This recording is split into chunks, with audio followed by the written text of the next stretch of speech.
Hi, I'm Mackenzie Dean, and this video is going to be talking about strum patterns and finger picking.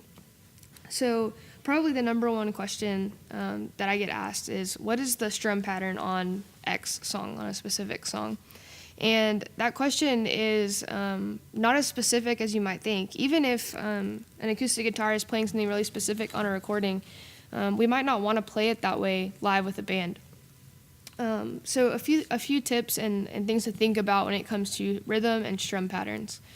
So the acoustic guitar is going to be on the exact same frequency as the hi-hats on the drum set. So that should be the first place you're listening when you're thinking about rhythm. So if a song is playing a really subdivided hi-hat part, like a lot of kind of dance type grooves have 16th notes on the hi-hat. So the acoustic guitar, you don't want to play something extremely subdivided as well, because that creates rhythmic fuzziness, and it's hard for the listener to understand exactly what the tempo is or where the beat is.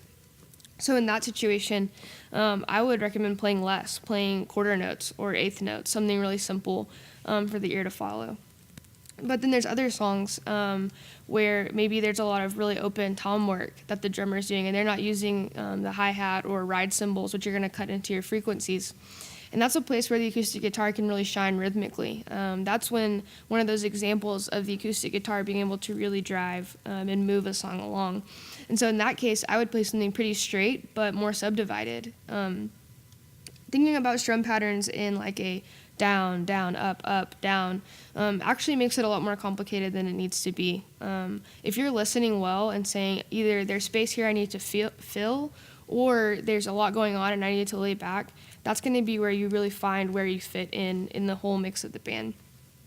Another difficult thing for acoustic guitar players is constantly battling, do I finger pick or do I strum? When do I do those two things? It's constantly in your head. My recommendation and my thoughts on that is if you're finger picking while the whole band is playing, no one can hear what you're doing. You probably can't even hear what you're doing. That's going to get usually lost overall with everything going on. So I would say finger picking for places where drums aren't playing. Maybe it's just keys and guitar. Those are good places for finger picking. Otherwise, I would lean more towards simple strum patterns and listening to where you fit rhythmically.